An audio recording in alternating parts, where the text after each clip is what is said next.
Good evening, everyone. For some reason, I can still hear music in my ears. That's a good start. Not sure where that's coming from. Hopefully, you can all hear me all right. I can worry about the music while I'm worrying about everything else. But yeah, hi, everybody. Welcome to another WhiskyTube RoundTable hosted back on No Nonsense Whiskey. I brought it back here. I've kind of hijacked it, actually. Basically, it's all kind of aligned nicely because this is the 8th episode of WhiskyTube Roundtable since we kind of did a few over here on No Nonsense Whiskey. Then we sent it out into the wild. It's been for a few different places. Thank you very much to everybody who's done some hosting over the last few months. But I thought because it's the 8th episode and August nicely aligns with my 8th anniversary on YouTube. Bit of a kind of, not quite true. Technically, my first video was in the May of 2016, but this time I didn't really take it seriously until August. So I kind of take that as my birthday, and it matches up quite nicely with, my actual birthday as well, which was this month. So yeah, I thought I would hijack it, bring it back over to No Nonsense Whiskey, and we'll just sort of do a bit of an 8-year celebration. That's pretty much the theme of today. We've got a few 8-year-old whiskies. Well, most of us have. We'll talk about that a bit later on, but I made a bit of a mistake with the post. So one of us hasn't got any 8-year-old whiskies at all, but most of us have got loads. And actually, looking down on these ones here, some of the other guys sent me some. There's some very high ABVs here. In fact, the lowest one I'm looking at is 55%. So I think today is going to be a bit of a crazy day. But yeah, a couple of bits of admin before we get on. Obviously, this is a live stream, but this will be available on YouTube as a podcast straight after. And eventually, when I get around to doing the edits, this will be an actual podcast as well on any podcasting platform that you get your kind of podcasts from. So hopefully we'll transfer that across and this will be listenable in future. So we'll try and keep it audio friendly throughout rather than kind of holding up bottles and things like that. But it'll happen. I'll just try to edit that sort of thing out. But yeah, of course, because of the nature of the roundtable, we tend to go all around and around. So the best thing to do is keep an eye on my kind of channels, because then I can put it out when it goes somewhere else. I can say this is where it's gone. But of course, the really best way of doing it is to subscribe to everybody that is being co-hosting these shows. Today, we've got 4 other people on top of me. So make sure you go in the description below and subscribe to them, follow along with their content. That's really the whole point of this, is to bring YouTube guys together. But also, if you didn't know who they were, now you do, and you can go over there and follow their content as well. But yeah, we'll try and announce it every month as early as possible so you know where to go, because I know that can be confusing about where to go and whatnot. But ultimately, the best way of keeping track of things is to go and have a look at the playlist, which is on my channel. I think some of the other guys have got one too, but I keep a playlist of all of the videos going. Yeah, that's the admin, really. So 8 years of No Nonsense Whiskey, which is crazy. It's crazy, right? So obviously you guys know the story. You know that I started this pretty early on, to be fair. Quite lucky, really, that I managed to start it so early. But I started this thing just because I was enthusiastic about whiskey. Still am to this day. Trying my hardest to, put content out that you guys are going to watch for sure. But really, every single time I'm putting out what I want to watch. I'm putting out what I want to make. I'm putting out whiskies that I'm interested in. Sometimes people want to follow along with that. Sometimes they don't, and that's absolutely fine. But yeah, it's been an absolute ride. So it's just absolutely crazy that it's been 8 years. No sign of slowing down yet. So I'm sure I'll be having a 10-year celebration stream as well. Maybe even something live. I did something live last year where I had just a little get together in my relatively local town of Birmingham. Would love to do something bigger for 10 years. We'll see, maybe somewhere up north where people are more happy to kind of travel to because there's more whiskey stuff, but no promises. It's quite a way off yet. We'll see how we get on. Okay, I think probably best to do then is go and say hello to the chat and see who we've got. I still have music in my ears. Apparently, you guys don't hear that, but that's fine. I'll when we get guests on and we start chatting amongst ourselves, I'll figure out how to get that out of my ears. Early hello then to Donna Pass Whiskey. You were in right before the start. Thank you very much for joining. I think you said a bit later on that it's just gone midday for you. So yeah, but I think you start work at 2 a.m. So that makes it okay to have a dram. Yeah, night shift confuses me. But either way, thank you for coming along. Alan Smith, thank you very much for joining. He was asking me how I was. Nervous, always nervous before I start a live stream. Always feel better immediately after starting. But before, you never know what's going to happen. Whatever tech issues, like, only me. But yeah, Frank's in. Thank you very much, Frank. Tim, thank you very much for coming in. Hopefully you're feeling okay. Jeff's in. Thank you very much for the congratulations on the big 8. I know, absolutely crazy. Whiskey Shared, of course, he's going to be one of the guys on stream later, but he says evening to everybody. Frank is asking, is it very out of theme? I poured myself a 19-year-old. No, not at all. I have 8-year-olds here, but I sent some jams out to most of the guys, like I said. But what we're not going to be doing today is doing like a big tasting of 8-year-old whiskies. We'll be drinking some stuff. We'll be talking about what we've got in our glass, of course, but we won't be sitting here doing like reviews of 8-year-old whiskies or anything like that. Just some things that might be interesting. So yeah, please feel free to drink along with whatever you've got. If it's got an 8 in it, that's fine. If it happens to have a 1 and 8 in it, that's also fine. But please do drink along. And of course, as always, chuck out questions for any of the guys, including me and them, whatever. But make sure you at me or them so that we see it. We'll do our best to answer every question that comes our way, because today is just going to be really a bit of a chit chat, and so you guys can get to know us and we can get to know you, of course. David Owen, did I say that already? But David Owen's in. Thank you very much for joining. Codger, of course. Nice one. Nice to see you. Scotch in the bio, yes. Leanne's in. Thank you very much for joining. Between meetings at work, of course. We will have plenty of jams for you. Jim's in. Whiskey Novice, another one who he hosted one for us. Definitely worth a follow, of course. Boss Wardrop, nice one. Thank you very much for coming on. Andrew is in. Nice one. Very good morning to you. Must be early for you, mate. Eric's in. Wraith is in. Keep scrolling. James Morgan is in. Of course, Campi Planet is in. He's going to be chatting to us a little bit later on as well. Whiskey Lover Society. Have I missed anyone? Charlie Holmes, nice one. Thank you very much for coming in. Ash's Whiskey Wars. That's a new name for me, I think. Maybe it isn't, but yeah, if not, thank you very much for coming in. Scott's in. He says, happy anniversary. Thank you very much. Crazy, crazy times. Bob Sanders. Yeah, nice one.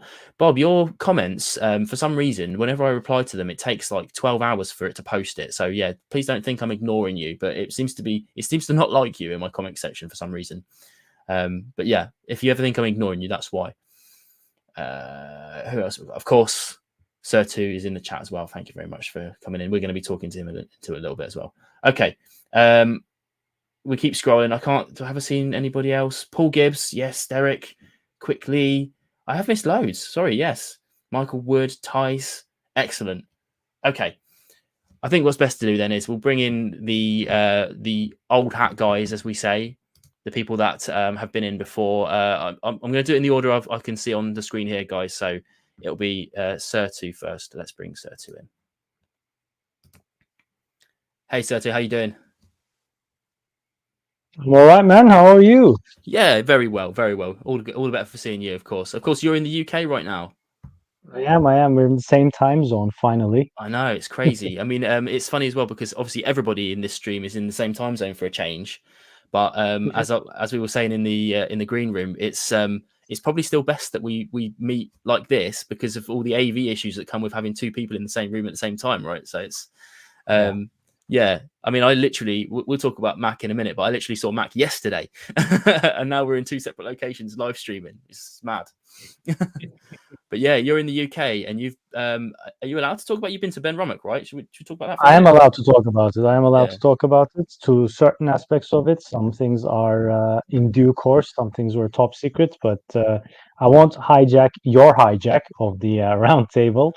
But all I can say is everyone here, the guests, you, and everyone in the chat, we're all enthusiasts, and they're gonna do this yearly. So guys. Wow. Apply next year. It was probably my best whiskey experience by far. It was an incredible 3-day journey to learn so much about such an amazing distillery as well. So definitely apply, and we'll get to see your stuff next year. Highly recommend it. Do you know what? I didn't realize it was something that you could apply for. I thought they just found you and just got you on. But now I know that, I'm 100% going to be applying for that, because I Absolutely. I don't really sit on Instagram. I'm a serial. I post my stuff and then I go onto Reels like a right little addict, and I watch things that aren't like whiskey related. But your stories, you and it was what, Whiskey Hog and Tipsy Sarah.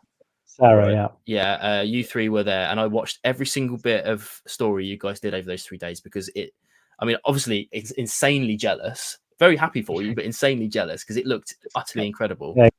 Thank you. Yeah, it was. So yeah, definitely, I urge everyone here to apply, and you'll definitely get a chance. Absolutely. And good news, I figured out how to stop the music in my ears, so we're good. Cool. Okay. Next one up then in the order of this is Toby. So if you're ready, Toby, I'll bring you in. We have Whiskey Shared. Toby, how you doing? Congratulations on the 8 years. No, thank you very much, man. It's madness, really. When you think, I mean, you guys know. I mean, you I forget exactly how many years you've all been doing. I think, Toby, you must be 5 or 6 by now, surely. Yeah, 6 this year. Yeah. There you go, 6 this year. Sertug, you must be 3, 4. Second, 2.5. 2.5. Wow, that's crazy. Yeah, and it's. I mean, it's a whirlwind, right? Because you start doing it, you're not sure if it's going to get traction or not. Sometimes it does, and sometimes it doesn't. Like we're coming out of the summer slump a bit now. I don't know if you guys have been experiencing the summer slump, but I certainly have. And now that it's getting a bit cooler again, maybe we'll start seeing it pick up and being, great again. But it's been a yearly ride for me every year. So it's obviously, apart from COVID, which was incredible for WhiskyTube, let's put it that way. My numbers trying to match up with what happened in that year was not even close. It's a big spike on my graphs like this. Yeah, you okay? Are you, Toby? Having fun? Yeah, I'm good.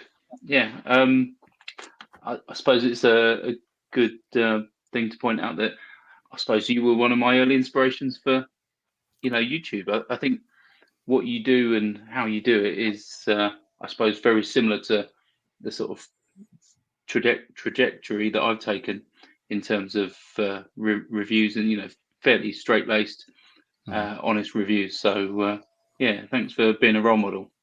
No, you're welcome. I think I mean, to be honest with you, I hear that a fair amount, because it must be like, because I'm pretty much a nobody, especially when I started this, I was a nobody, just a guy with a basic camera, no industry experience, no video experience, no team. So yeah, I can sort of see how that would make anyone think that they could jump on it, and the truth is anyone can. And that's one of my favorite things to reply to people as well. When you get that comment was said, "Oh, I wouldn't have said that. I would have said this or whatever." I was like, "Well, you can say that. You can jump on camera. You can say it. It's fine." But yeah, it's not hard to start, really, is it? That's the thing. That's the truth. It's not hard to start. You can just pick up a camera and go. The hard bits come later. The hardest part is being happy with the content you put out and feeling comfortable on camera. But yeah, anybody can do it. I don't think I ever get to that stage now. You guys might be able to confirm the same as me, but I'm usually happy when I make a video and I press record and I finish and I do my edit. At that point, I'm like, this is fine. But then when I look back on my content from a year ago, or heaven forbid, I should look back at the stuff from 8 years ago. My God, you just sort of look at it and you go, oh no, it feels ancient, doesn't it? Yeah, and I mean, and because it's been so long for me now, I look so different. I look so much younger. In some of the early content, and I just think no wonder I used to get comments being like, "Oh, who's this guy? He's not old enough to drink whiskey or whatever." But I genuinely used to get that all the time. All right, then let's bring in the third old hat. Let's say we've got Mac from Campi Planet, of course. How you doing, Mac? All the better for being here, Vin. Congratulations on 8 years. You mentioned anybody can do this. You said. It's easy to stick a camera on yourself. Well, it may well be easy to start, but it's very difficult to be here 8 whole years later with the amount of content that you've put out. And I'm sure, as the guys have touched on already, as I'm sure is streaming in the chat, and there'll be much more of this later on as well. Congratulations and many, many hat tips and glass raises to you for the contribution that you've made. to really the global whiskey scene, right? You were one of the OG guys out of the UK, and being British myself, although living in the land of the rising sun, Japan, on the other side of the world, you were a real inspiration to me when I finally launched Kanpai Planet in February 2021. So thank you for everything that you've done. No, you're welcome. You're welcome. It's and a pleasure to kind of like surround myself with people like yourselves, you know, because it's you know, that's what I love about my Discord server. You know, if anyone's watching who's not part of the Discord, please do join, because it's a fantastic place to hang out. But the fact that we get to even sort of like, if I hadn't decided to pick that camera up, and the same as you guys, if you hadn't decided to pick that camera up, none of us would be here today talking to each other, you know, sharing drams in real life where possible. Which I think is nuts, you know. Like I was saying to these guys, yeah, I've just been hanging out with Mac this weekend. Literally yesterday, saw Mac yesterday in real life. We got some fantastic content coming out, hopefully at some point. I don't know when. I mean, I don't know about you, Mac, but I haven't had a chance to look at any of it yet. But it's no, we definitely went all out. But you know, these topics are going to come up obviously as we go through a wonderful evening with also the community in the chat, and for anybody watching this on replay. But yeah, you know, as a result of Vin's decision 8 years ago, and as a result of my decision, some of you may not know what I'm talking about. So I have a channel called Kanpai Planet. It focuses on Japan's drinks, not just Japanese whiskey, although that does tend to be the main focus, but also Japanese sake, shochu, and many other tipples from the land of the rising sun. And as a result of that decision, I've been able to hang out with Vin in real life, and we've done some amazing things that actually speak to the community and speak to the collaborative effort of everything that we do. Stuff that we wouldn't have conceived of possible, I think, and liquid that we've. May I have a spoiler alert? You know, I know. I was just about to say. I don't want to spoil it, but what I will say is that me and Mac have reviewed something. We did some content that was both sort of Mac style and Vin style. So Mac style, obviously, more polished, many takes, and my style, which is like that was fine. Zero takes. Yeah. But we reviewed a dram that I won't say about now, but we didn't really know what we had, and then we started Googling it pretty much on camera, and it blew both of our minds. And I can say, without any shadow of a doubt, I don't think I'll drink another whiskey as good as that probably ever again. Probably. But you'll have to wait until video comes out to see that. But you can see it blowing our minds in real time. Okay, I think we've left David sitting in the back. So we've got one new guy today. We'll bring David out from Drinks Whiskey. Here he is. Oh, he went tiny, but there he is. He's up in the top corner for some reason. I don't know why. But hey, David, how you doing? Not bad. How's yourself? Very well, yeah. I mean, like I said before, a bit nervous at the start, but once we start going with these things, once we start chatting, all the YouTube. You're all pro at this now, Vin. Yeah, well, yeah, you've got this. I don't like to say pro, but yeah, I guess so. Well, definitely well practiced. Well, thanks for having me. Oh, where's the phone? Thanks for having me. No, it's been my pleasure. You know, like I said, you're I mean, you're fairly new on the WhiskyTube scene, as far as I'm aware, but certainly in terms of WhiskyTube RoundTable. So have the floor, man. Tell us who you are and what you do. Well, I'm David. I drink whiskey, and by the accent you can tell I'm Scottish. And that kind of was a prompt for this. I think, like most people, lockdown, we were sat with a lot of time. So I was due to get married in 2020, 2 weeks before my stag. The lockdown happened, so never got a stag. But found myself, I'd bought a new camera for the wedding, was really excited, and then found myself stuck in the house. Nice. And looked to my side, and there was probably about 15, 20 bottles of whiskey that had accumulated over the year, because when I live in London, and when you're a Scottish person living in London, guess what you get as a gift? And so I thought to myself, let's just try and make some videos, and let's have a bit of a laugh with it and make a review video, which was really good. It was an Auchentoshan, and it was when I discovered I had COVID, because I couldn't smell anything. So if you watch that video, you'll see the moment I realised that I have no sense of smell or taste, and it's not the whiskey. I went and tried some Tiger. So started that, then kind of COVID work, everything got a bit hectic, And then after I got married, I thought, well, I'm going to make a push for this. And the name Drinks Whiskey was available. And all through it, I'd been doing Instagram. I'd just been taking photos and kind of doing that, and got right into it thanks to basically you guys. YouTube, I just went right down that rabbit hole and must have consumed hundreds of hours of whiskey content, and thought, right, I'm going to make my own channel. And so started it. I think some of the footage of it is on my honeymoon, on a beach trying to do a tasting, windswept. So that went exactly how that you can imagine that went.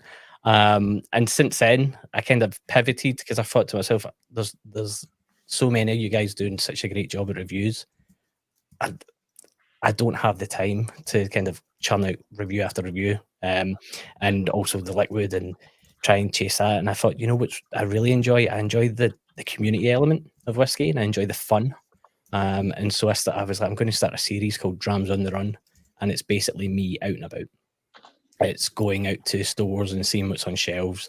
It's going to events. It's traveling places. This year I'm editing one just now when I went up north to Speyside. I went to Kentucky, took myself to Kentucky this year to kind of understand that stuff. And I just thought, you know what, I might not be able to make the content frequently, but I want to make something that I want to watch, and hopefully it finds a kind of niche audience. And it did. And the people, I've not got millions of views, but the people that come back. And yeah, that's where I'm at this stage. So I'm kind of just slowly easing in. It's been a couple of years, but I'd rather put something out than just anything, and I'd rather take the time. So that's where I'm at. No, it's cool. I mean, I really like the out and about content, because it's something that I definitely can't do. So I kind of really appreciate that, and I certainly, as Mac will now be able to attest, when I'm out and about, I tend to forget that I've even got the camera on me. When we were in Cotswolds, and Mac was like, press record. And I was like, oh yeah, I'm here to do something. But I just get caught up in the whiskey. I get caught up in the moment and the people, and I just start to enjoy myself and forget that I actually have to do some stuff. So I really like your style of content, because it's literally what I can't do. And obviously, you've some of the stuff you've been doing recently about, I would say you made that video about sort of influencers and things like that. And I thought that was particularly resounding with us, because it was fantastic. It's one of those things, like the community talks about it. Yeah. And I get beat. I'm from Glasgow, so I get a bee in my bonnet quite easily. And I do these Black Lodge ramblings, which are either maybe they kind of might have a tasting review type thing in it, but they're quite casual. They're in here in the Black Lodge, the bar I built during lockdown. And I just come down and kind of set up the camera and see what's on my mind. And the influencers one, not being negative, but I just think transparency is everything. Like, that's all we've got is our word and the faith of our community that trust what we're saying. And I just started seeing more and more people flinging themselves. You did the review of the Kiefer Sutherland whiskey. Yeah. Very honestly. And I saw so many other reviews of it that didn't say anything about it. Said it was great in a cocktail. Said it was great in a shelf. Said it was fantastic meeting Kiefer Sutherland and watching him play guitar. And I just thought, no, let's not do that, because we're not in a cheap hobby either. No. It's not affordable for people. And if people come in and the first instance they get is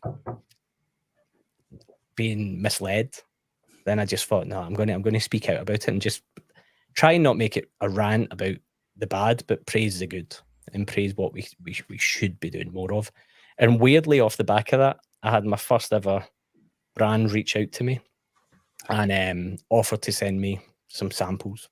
And so what I did off the back of that is on my website, I've made an ethics statement. It's quite a wordy document. And I borrowed it from just a tech YouTuber who put it out there and said, use this. And I sent it to them, even though it was just one sample. And I said, look, this is my T's and C's. And they came back and said, no, that's absolutely fine. And I was like, great. Everybody knows. I mean, if I review it, if I have it on a stream or whatever, everyone will know where it's came from and what it's done. And I think that's all that we can hope for. That's what we should do. But yeah, I don't want to tell it negative that way, but I just want, it's that freedom to speak your mind a little bit without the worry of offending people. And I know that there's some people that this is quite big business for them now, and so you're never going to get that edge that maybe we need. Yeah, no, completely agree, and I think absolutely what I try to do here, because for me, all right, yeah, I'm one of the first and one of the especially in the UK sort of good subscriber count, but it pays very little really in the truth of it all. So for me, it's still just fun. It's got to be fun, otherwise I would just be burying my head every well, for me, weekly, every week, just being upset about it. I try not even to look at the views anymore, because it is what it is. A video will stick or it won't, is the truth. A video will stick or it won't. My biggest video is the one that was the least. It's the typical story, and every guy in this room can probably attest to this. I made no effort. I jumped in the car at Christmas time and I went around every major supermarket and I filmed the shelves and I put it up. And for some reason, South Americans love watching it. Supermarket whiskey in the UK, and it's my best performing video, and I don't even think I'm in it. So maybe that says something. But that, like you said, it's a hobby. It's fun, and I try and just make content that relates to that, the fun aspect, and even the logo. I took ages trying to find a logo, something that will stick out, but it's just a Glencairn with orange around it, or so it seems. But it's meant to be the whiskey outside the glass as well as in it, because we have so much fun outside, and I just think trying to capture that, especially whiskey shows. There's a couple coming up. That in itself is a task after about halfway through the show, trying to keep some sort of clarity. Absolutely. But yeah, there you go. That's David. So if you want to follow along with David, make sure you go and click the link below and subscribe.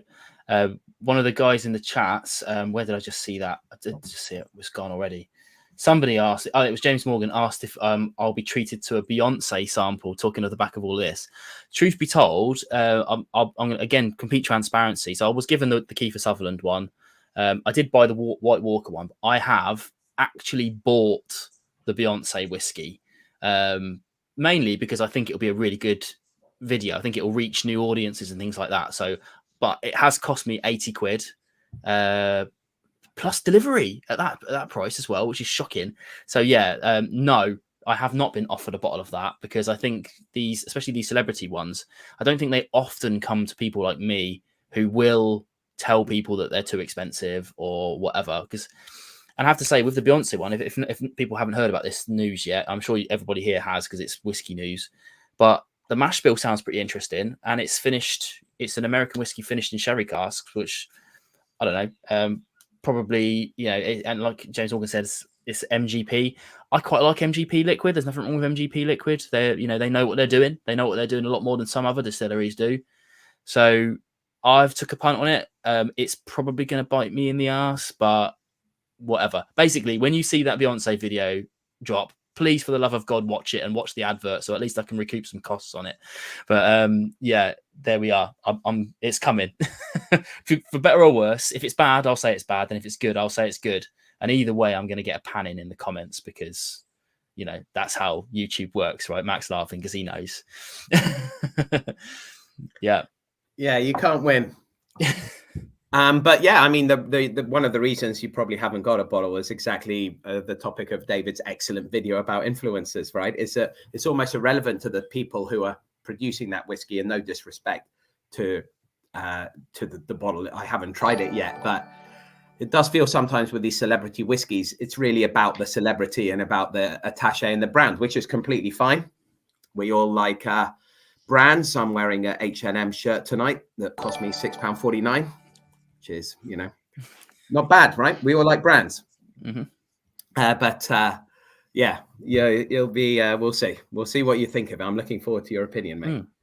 Well, thanks, Toby, for gifting those memberships out. For people that don't know what's just happened there, Toby's gifted memberships out. So those 5 people will get 1 month membership on YouTube to my channel, which, in truth doesn't get you a hell of a lot other than the lovely warm feeling of supporting one of your favorite creators, but it is a good way of supporting creators. So thank you very much, Toby, for gifting that. I appreciate it.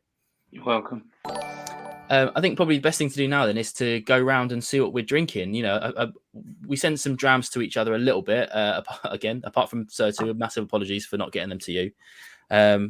I guess I might as well go first because sometimes I forget. I've poured, actually, because I didn't know what any of the ones that Toby sent me, whether they were peated or not, because both of the ones that I've got here are peated, so I wanted to leave them a bit later. No, none of them.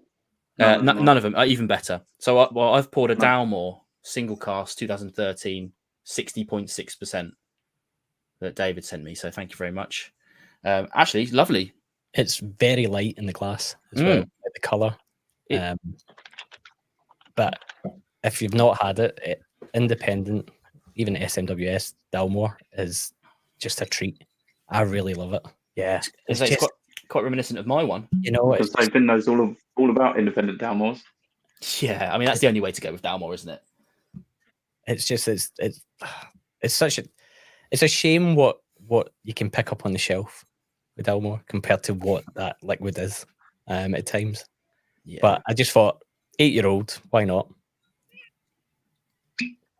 Yeah, and hopefully we're proving that age is just a number. You know, especially these days, a lot of people know what they're doing. You know, and if SMWS are bottling them, then they're probably okay.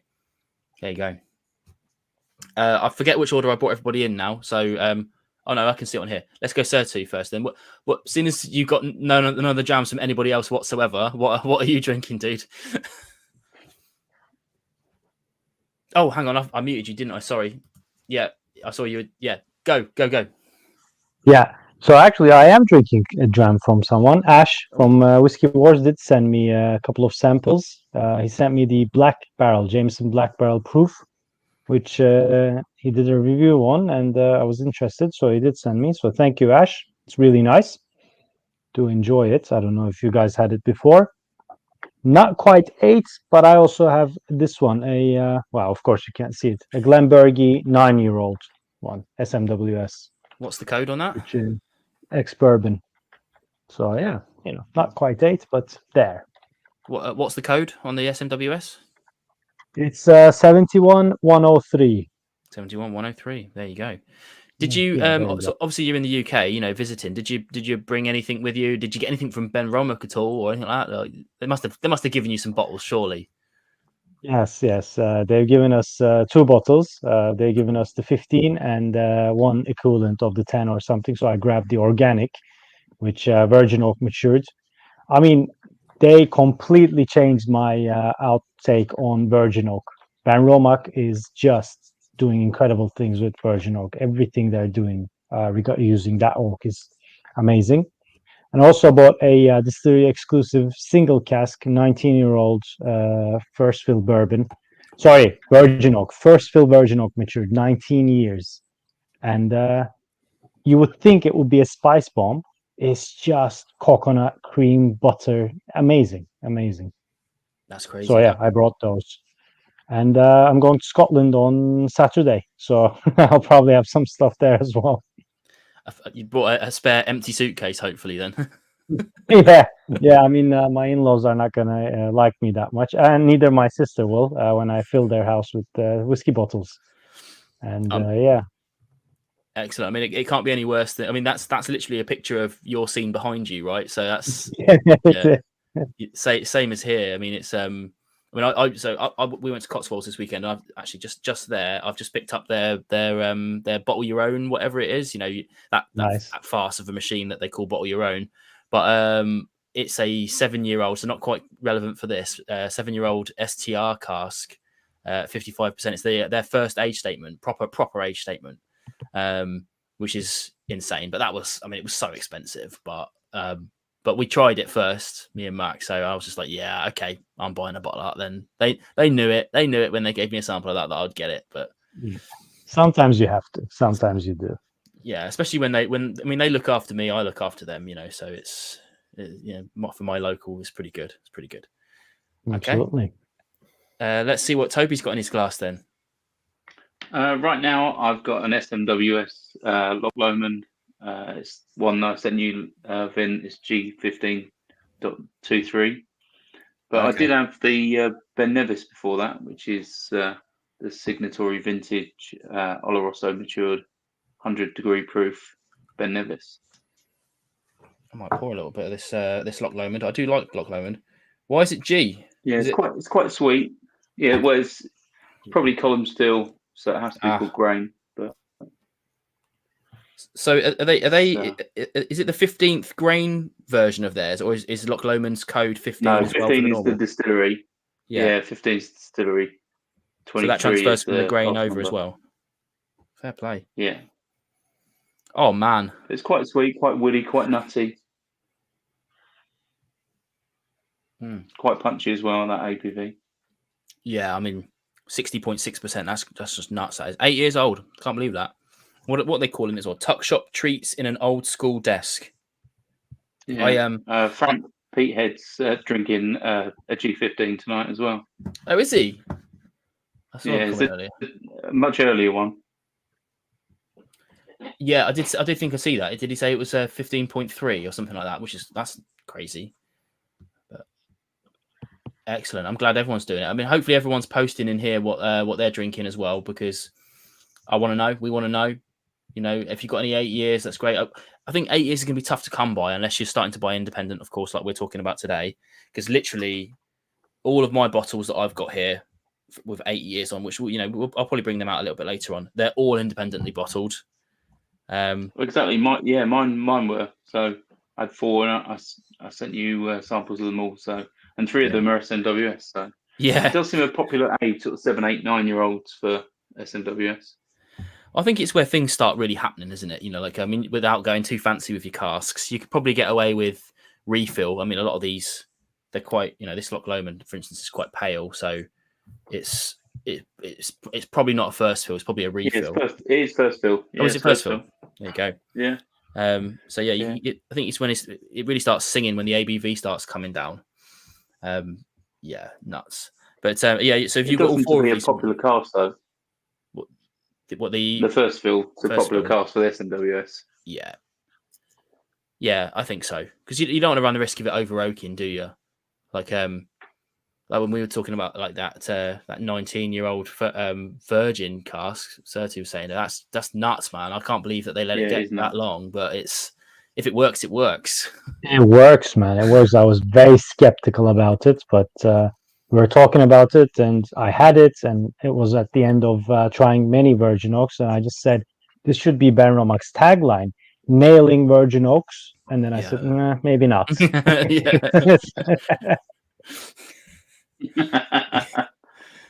to be careful. You got to be careful where you put the Oxford comma in that one. Absolutely. Absolutely. Okay, Mac. You took some drams away as well. I don't know what you brought with you. So what have you got in your glass? Yeah. Rather like Sertug, I'm away from my usual dens, both the Kampai Cave and also the virtual background I have behind me, which is the Aloha Whiskey Bar in Tokyo, which is where I film a lot of my reviews and other videos, one of which I dropped earlier today. Shameless plug, 3 Japanese whiskey myths busted. It's doing very well, actually. Most people probably know this just from us talking about it a lot, but YouTube will rank the performance of your last 10 videos for you to really depress you. I hate it. I turn it off. Really put the. Anyway, this one's doing is 1 out of 10 by some margin. Nice. So something seems to have clicked, and I thought that was wonderful given this auspicious day today with your lucky number 8 as well in many Asian cultures. So speaking of which, from you, I picked up a sample of Boutique Whiskey Company Canadian Corn Limited Edition. It's been aged in some combination of PX and ex-peated cask, 8 years old, and 45.8%, which is a sort of the standard boutique ABV. And I got to say, it is absolutely delightful. I thought, I'll have a bit and then I'll move on to one of the other drams, which you were kind to share with me, but I just keep pouring it out. Beautiful. Really, really fantastic grain whiskey. Very, very Moorish. And just an absolute treat. All the some kind of, and I know I can about see myself being slated in the chat for even using this word, but It has all the smoothness that one might want sometimes from a bourbon, but with a huge amount of character as well. So it's a beautiful, beautiful drop. Thank you very much for sharing it with me. No, you're welcome. I mean, it's a very limited stock I had with 3 years on. I mean, I'll talk about it because one of them was this Scots Gold 8-year-old, which I did share with everybody. But it's it is what you'd expect from like a I think £21 it costs, which is actually, when you factor that in, it's not the worst whiskey in the world, but it's extremely grain youthful grain forward, but minimum 8 years, right? But then I had the Canadian Corn and of course the Ardner Merkin 8-year-old from Cask Share, which if you try it later on, I think you'll agree it's pretty damn good. But at 57.7%, it's not to be messed with. But yeah, I don't know. What have you managed to pick up anything while you've been around, like bottle wise at all, Mac? Yeah, I was up at Holyrood, actually doing some filming. So, like I said, when I started the channel 3.5 years ago, the tagline was Japanese drinks, and actually I subtly reworded that. I'm sure all of you who listen to hang on every word I say and then internalize it and analyze it will have picked up on the subtle shift from Japanese drinks to Japan's drinks. So as a mathematician, you want 2 circles, a Venn diagram, and wherever there's the intersection of Japan and drinks, I'll be there. And so Holyrood have been really experimenting with a lot of interesting barley types, but also yeasts. And they made one, of course it's new make and then goes into some barrels, but they're actually selling the new make that they made with sake yeast or sake yeast. They did that. They timed the release for World Whiskey Day a couple of years ago. And that seemed really interesting to me. So I reached out to the guys and I told them I want to make a video about it. And they came and they let me film and have a lot of fun in the distillery. So I picked that up. And also I picked up their 3rd general release, which is called Embra. So I'm actually a cask owner at the distillery. Nice. Myself and a few of my friends went and got a barrel a couple of years ago. And so, there's that interest when you do own a cask at a distillery, right? To also kind of pick up a few bottles of the original releases. And then, there's some time down the line when we'll be doing some comparisons between those and the bottles that we end up with. So That's been my main purchases that I've done, Vin. And then, of course, I've also picked up a few bottles that we were able to review together as well. A couple of samples which people find really interesting. I know I can't help hinting at it. It's good. I like the hints. I think based on what we reviewed, I don't mind talking about what I managed to bring to the table. To be fair, actually, do you know what? I'm gonna tease. This is very unprofessional of me to reach back here like this when I'm so mic'd up, and getting further away from the microphone as well. Bear with me. Talking of transparency, when Mac was coming in, I got in touch with my contacts at Master of Malt, and I said to them, this is exactly how it went. I said to them, have you got anything Japanese, anything, basically? What have you got Japanese related? Because Japanese or Japan adjacent. Right? Japan adjacent, exactly. So that that we can cover something. Sitting in this room, we've got a couple of videos, literally Mac in here with me. And they sent me a link to one of their Japanese blended 21-year-old. Do I want this? And I was like, absolutely, I want that. And I noticed they had another one as well. And I said, or the other one. I don't mind whichever one you want to send. So anyway, they sent me both of them. So yeah, we've got two 21-year-old Japanese blended whiskies. They're 150 quid each, which is nuts. But yeah, we've reviewed these for better or worse, and that'll be that's a me content, isn't it, Mac? That's me content. I think. Oh, you're going to do something extra, aren't you? Of course you are. Yeah. So what we agreed on that one, Vin. Yeah. I just remembered. Yeah. My lawyers will be in touch soon. Yeah. We basically are making two different types of videos. We're making a 0 takes video in your style, and then we're going to make a video. Remember where I've done a lot of thinking, about exactly where this liquid comes from, because 21-year-old Japanese whiskey sold for £150. Sounds cheap, doesn't it? Suddenly, yeah, sounds almost like it might be something else. So that's all we'll say about that. But save a bit, because you'll be your 21th anniversary in 13 years' time. 21th. Bottles.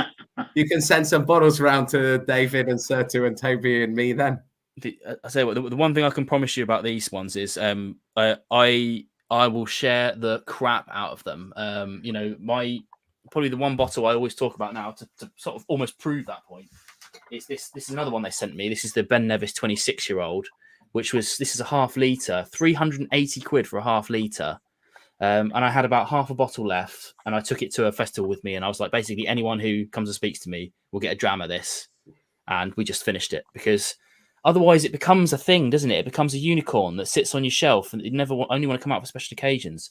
And I hate being that sort of hoarder. I've still got it on my shelf now, because my plan is to peel this label off and stick it somewhere. I don't know where. But yeah, that's what I'll do with those 21-year-olds. When I go to my whiskey club or whatever, I'll take them along, and people will try it and they think what they think about it. But yeah, they're certainly not going to go to the back of my cabinet and be hoarded, which is some might call crazy, right? But for me, I've got no personal attachment to them whatsoever. Then they're just a freebie that someone sent me. Have any of you done that? You've got a whiskey and you're like, right, I'm keeping this for a special occasion, and you hold it, you wait. The time comes, you open it, and it's the biggest disappointment. And you're like, why have I waited? I think you overly hype it, don't you? That's the problem. You build it up so much in your mind that it becomes a letdown.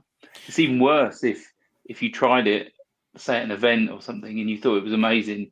So you buy that bottle, and then when you finally crack it open, you don't have that same emotions and memory. It's a letdown. Yeah, I've had that a few times.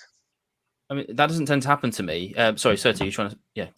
No, I'm agreeing with Toby. That's very real. Yeah, it does happen.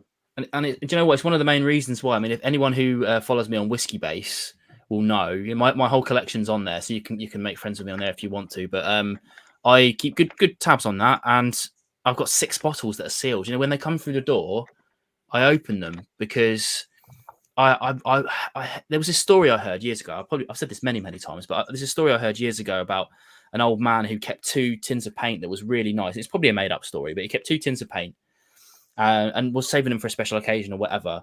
And unfortunately, the man died. And when their kids were cleaning out the garage, they were like, right, we're going to use this. We're going to paint something in the man's honor. And when they pulled the paint off the shelf, it had eroded and it had leaked all down the wall and was just ruined.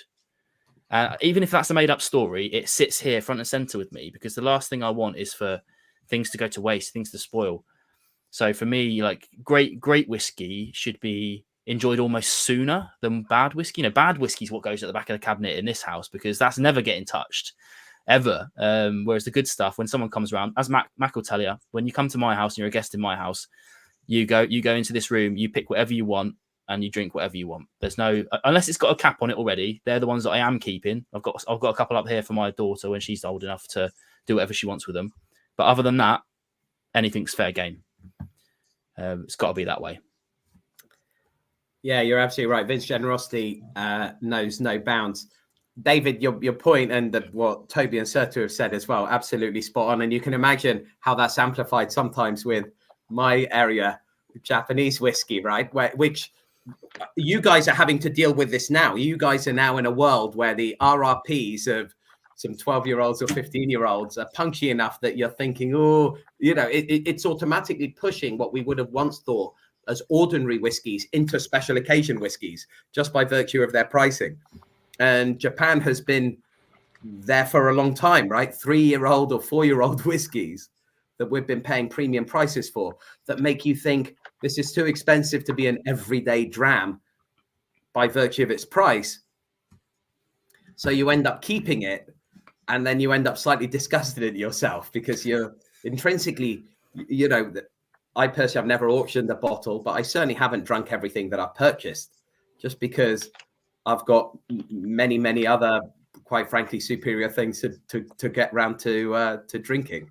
So it starts to mess with your head. That's one of, I think, the biggest problems with price rises. Not so much the fact that you go and you pay more money for whiskey, I mean, upsetting, but inflation is what it is, and things go up and down in price relative to kind of average wages. But it's more the head fake that it starts to create. Absolutely. David, I don't think I asked you what you were drinking, did I? I've jumped between like 3, 4. You guys have been talking. Go for all 3 of them. Then. I was on the Dalmore that I sent you, which was lovely. I've added a fair bit of water to it, to be honest, though, because nobody's got time for that on a Tuesday. I've went on to the Ardnamurchan that you sent, the cashier. I'm a huge, if you watch anything I do, huge Ardnamurchan fanboy. And I think it tails into something that just what Mac was saying about the RRPs and everything coming up, and there has been a kind of wave of doom and gloom almost on whiskey for a while. And I think I mentioned I went to Kentucky and that kind of went there just to have a bit of fun with it, and I like what Ardnamurchan do, and I feel like there's a bit of fun involved with that, like the Midgie bottle they've brought out, and they're trying to keep prices at a point that's affordable to drink and do stuff. But I do think that we need to be careful, because I think fun. I was talking to someone when I was up in Scotland a few weeks ago who works in the industry, and that's what they said to me. They said the fun feels a wee bit sucked out of whiskey at the moment. Agreed. You get more fun back into it. And he's like, brands don't help themselves. A lot of brands have went very corporate. The rebrands, multiple rebrands all happening at the same time, and that it all feels a little bit like we're being squeezed out. And I think that's why we're all sitting here with drams in front of us that are all independent bottles as well. And like you said, the Japanese independent bottles and that scene. And so back to like with the Ardnamurchan's lovely, and I don't buy I couldn't possibly buy everything out that they put out at this stage. But I always make sure I've got, if anybody ever comes here, you're not wanting Ardnamurchan. Like I've got the Ralphie bottle up there, which I thought was probably the best peated Ardnamurchan I've ever had. And I thought, wow, Ralphie's palate, unbelievable. And then he revealed in the video that he let them pick it for him. So dealer's choice was very good on that one. But no, that Ardnamurchan is.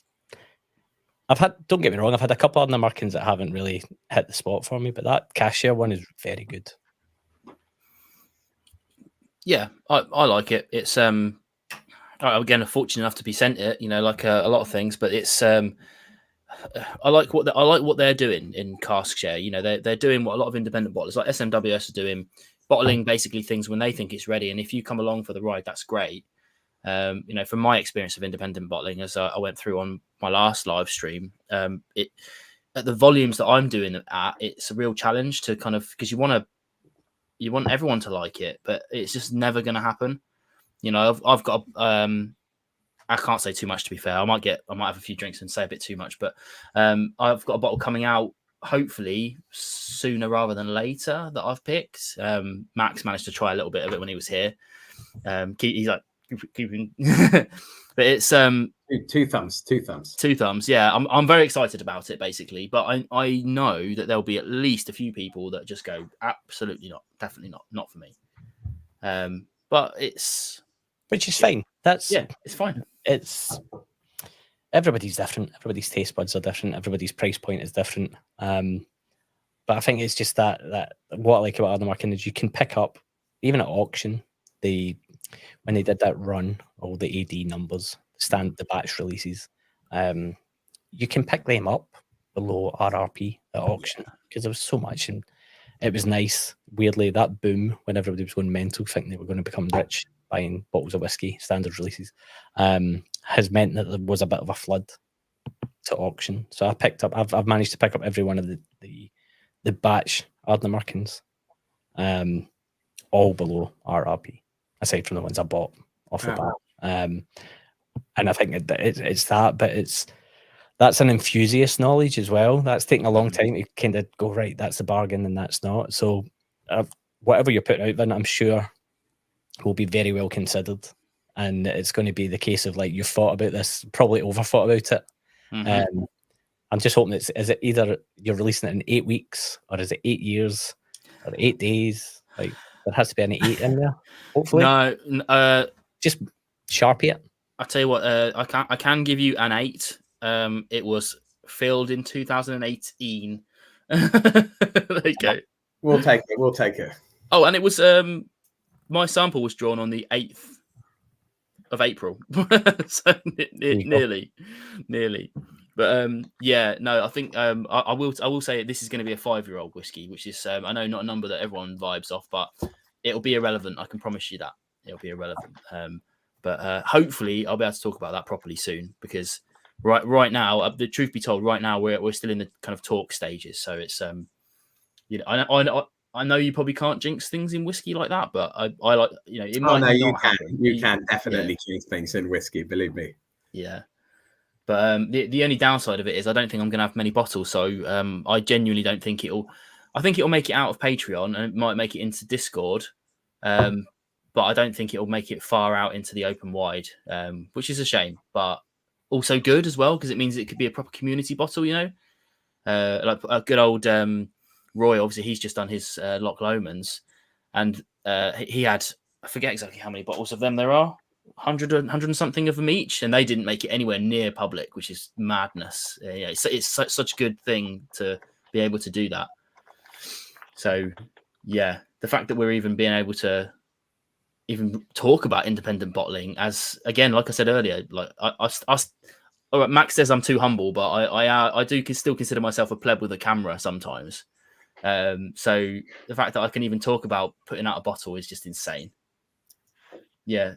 Toby saying probably worth plugging Discord. Of course, you know, I've mentioned it a couple of times, but there's links in the description below to all things like that.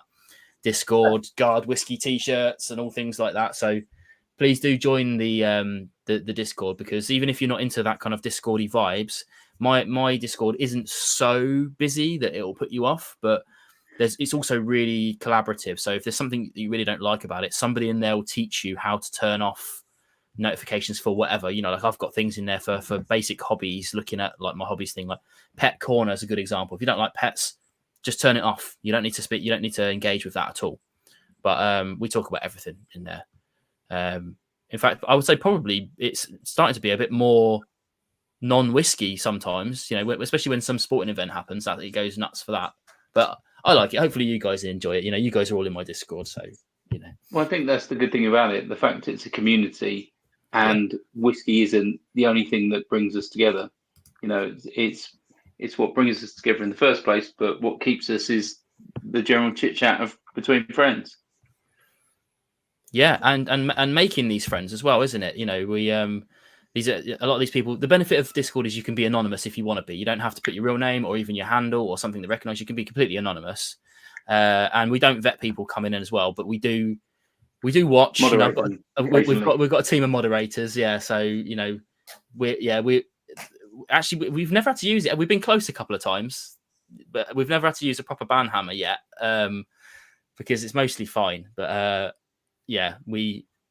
I think it's just a nice place to hang out sometimes. I spend a little bit too much time on there, I think, but that's me as a, you know, I'm the server owner, but realistically, what I've set it up in such a way that really it's yours. You know, you guys chat about what you want, and I'll fill in the gaps where I can. I think it's a great resource for community, like, because people can go on Reddit.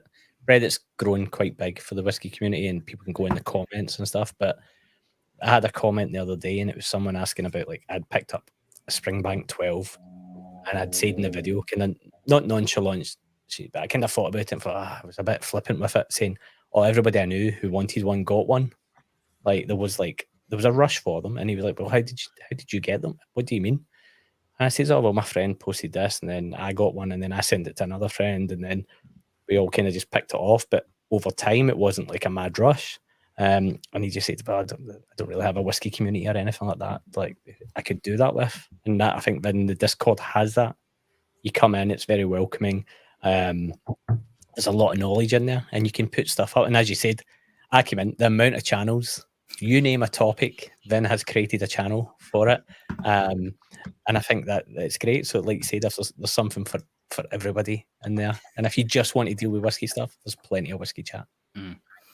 Yeah, I think one of the things I like to do, just go on about Discord a bit more. There are a lot of channels, and it can feel overwhelming, especially when you log on and there's dots everywhere of people who've been chatting. But you don't have to keep up with everything. But what I do is, if there's a channel that hasn't had any activity for something like 6 months, I archive it down the bottom into a very easy to ignore section of Discord. But if you want to revive it, all you've got to do is post in there, basically. But I keep a constant cleanup going so that it's as slick as I can make it. And I want things like, we did separate out, we had like a cheating on whiskey, which was basically anything other than whiskey. And then when the beer chat got a bit too much, I made a beer version of it. And then when the wine chat got a bit too much, we made a wine version of it. So that those two exist. And then there's anything else, like if you want to talk about anything, mezcal, vodka, whatever, you can bang it in there. Yeah. So it is, I don't want to say heavily moderated, but I do keep a very keen eye on it, a very keen eye. Probably a bit too much time, like I said. I could probably be putting that into video production, but I love the fact that this little community is growing slowly. But that's how I like it. I like it to be manageable. The last thing you want to do, what are we on now? 225, 6 people, which is amazing. Love it. Yeah, Andrew's saying he tried Discord but felt overwhelmed. I completely understand. It's a complicated piece of software, and you can make it work for you, but you've got to spend time learning it, and that's not for everybody. So 100%. I one thing I do try to do, I do share everything on Discord, but I do try to put things out to the normal, Instagram. I'm not on Twitter anymore. Twitter can get in the bin. I do try to share everything on Instagram as well. So hopefully people don't miss out. But yeah, everything does go on Discord first, in truth.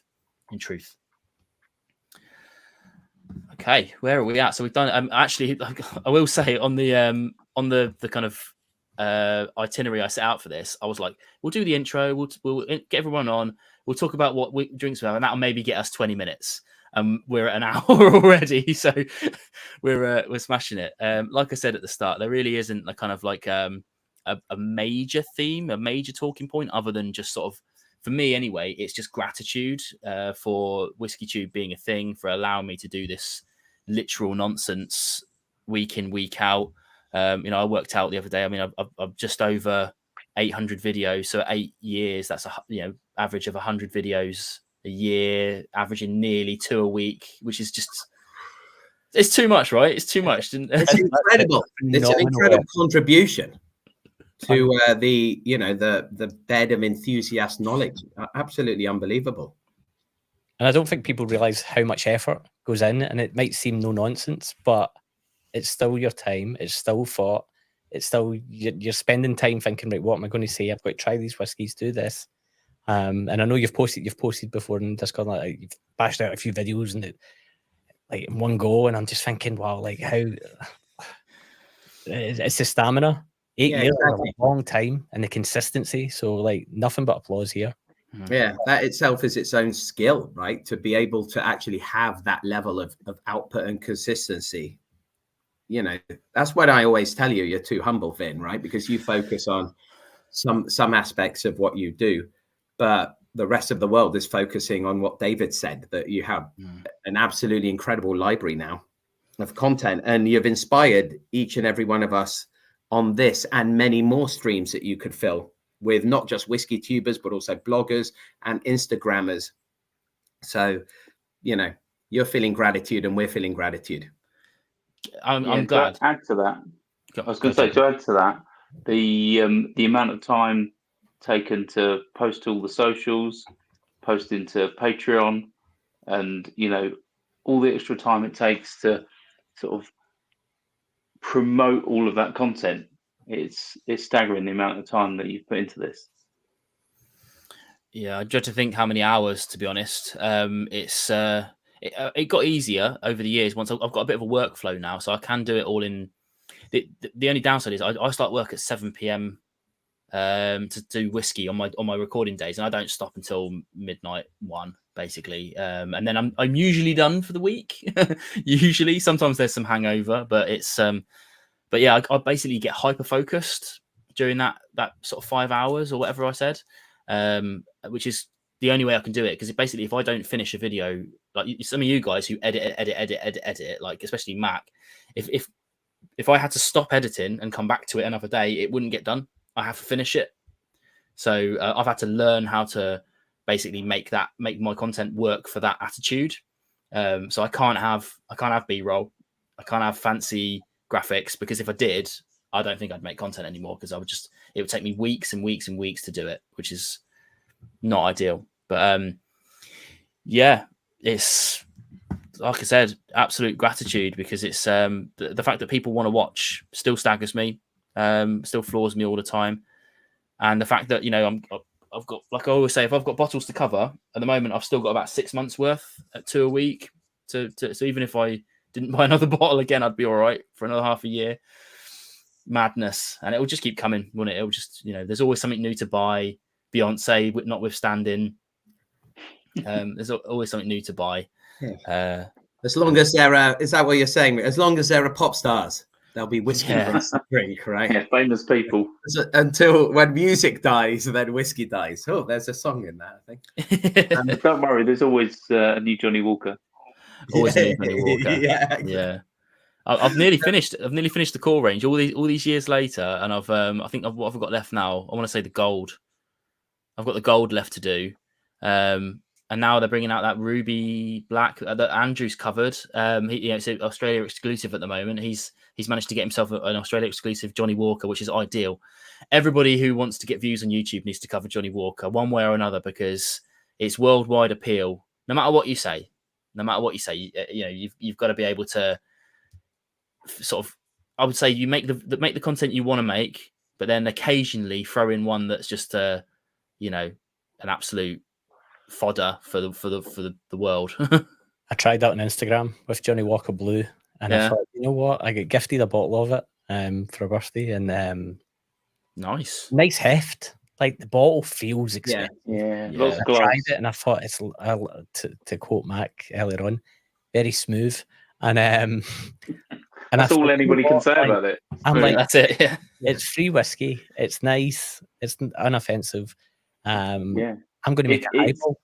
Very good at being an okay whiskey. Yeah, it's fine. Like, it's good. It's not bad. Would I pay for it? No. No. Yeah. But I made a highball and I put it on Instagram as like a Instagram reel, and I got abuse in so many different languages. And I had to go to Google Translate, and I was like, oh, that's abusive, and that's abusive. Because as much as we kind of like make fun of it, not take the mick out of it, it's top tier for some people, and I discovered it's like saying Rolls Royce is junk. Yeah, like it's just like my uncle's favorite whiskey, his top shelf expensive treat is Johnny Walker Black.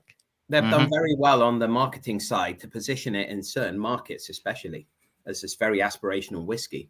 And secondly, for people to have a strong association with the Johnny Walker brand. So you got to go on tiptoes a little bit. Vin, were you pleased when they started making a new spin-off series from Game of Thrones?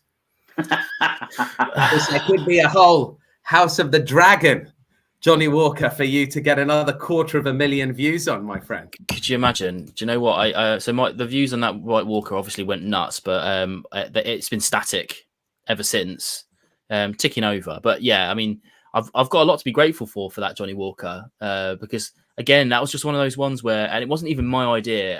There was a guy who, if you know the channel Whiskey Wednesday, Phil on Whiskey Wednesday.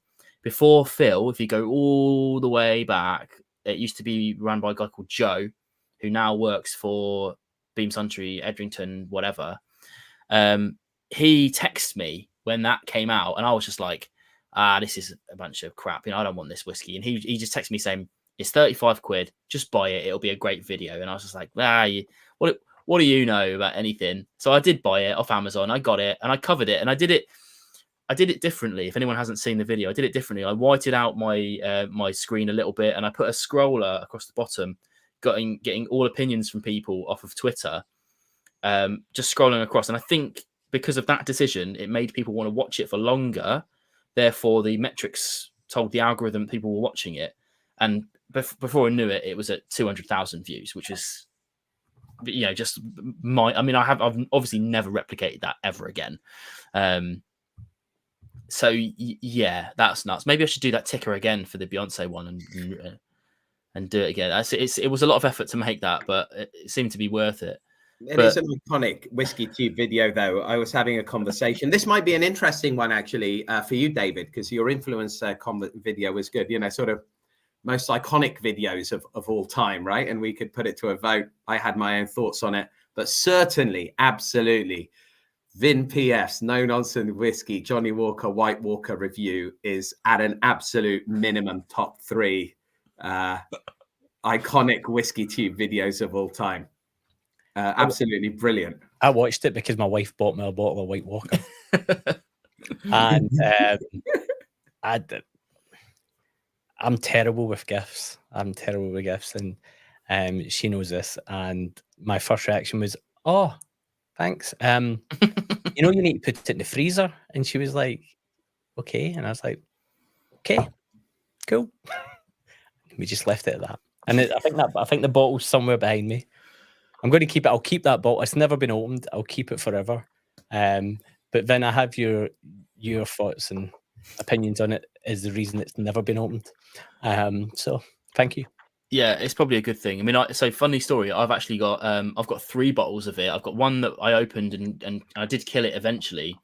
But somebody who used to live in the local area moved to Australia, desperately wanted them, bought these 2 bottles, and I said I'll take care of them until they came back over here. And 8 years later, I've still got them in my garage. And he's said he'd forgotten about them and I could do whatever I wanted with them. And I was like, what do you want me to do with them? I'm not going to drink it or sell it. So they're just in there. They're not in here. They're in the garage in their original boxes.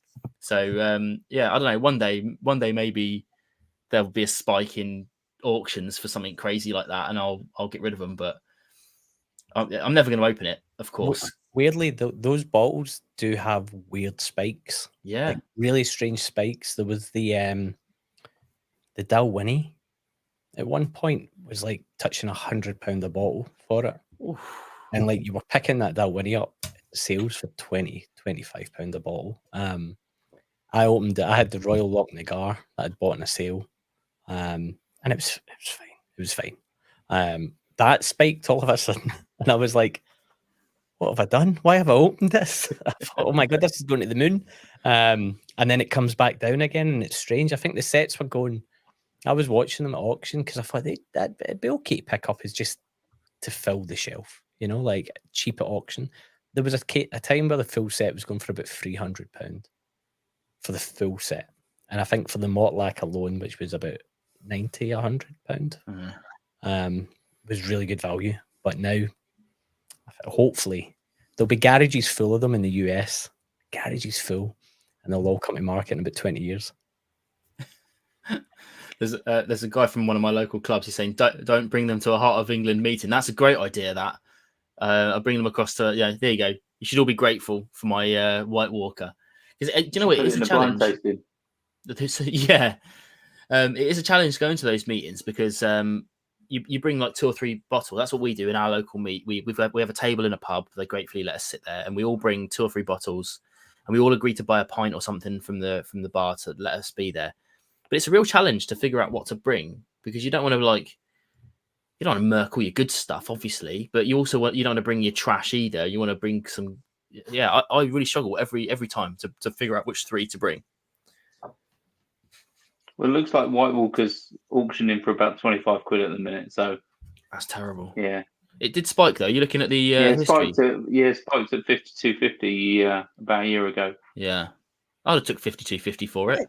They gave it some chat, didn't they? About like, it's limited edition, right? And then limited to 100,000 bottles. Corner to like my little like tiny shop in Tokyo, like in some weird suburb of Tokyo, and they were like the pallets of it. I'm like limited my ass, right? Yeah, it is terrible, really, because we think like basically every single whiskey that ever's released is limited.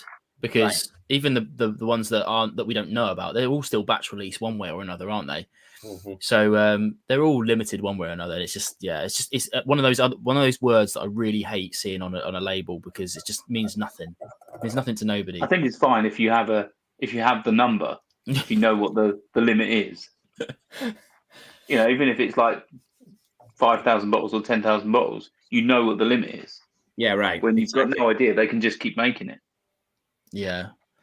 Well, I mean, hopefully, Diageo obviously did really well out of it, but hopefully the community has learned a lot from what happened with those Game of Thrones releases, because they were very clever with that. You know, they put out such a small amount of stock to start with and made everyone think that they were rocking horse shit. And then they went on the auctions and people paid stupid money, and then they released tons more. Just a big second floods came out of nowhere. All over duty free and everything like that, right? Yeah. It's insane. I'm going to look at it Chests. like chests. There's going to be a lot of people that came into whiskey courtesy of those bottles.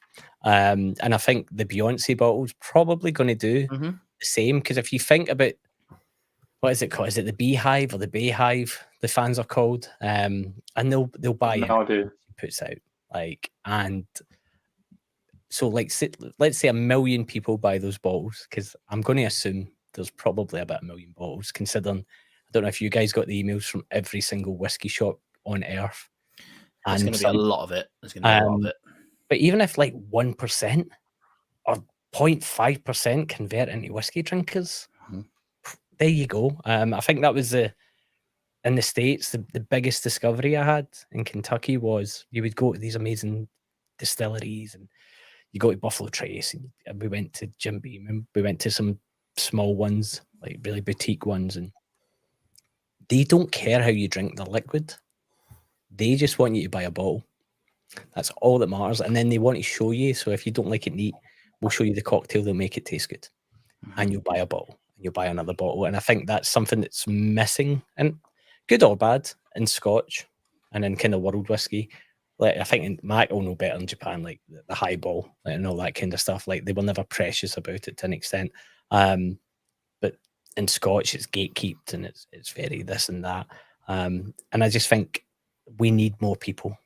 We need more people buying whiskey. It can't just be us, because we're seeing it now. It's just sitting on shelves, and because it's too expensive. So if Beyonce manages to bring something great to the table that converts some new drinkers, fantastic. And Game of Thrones, it stung a lot of people.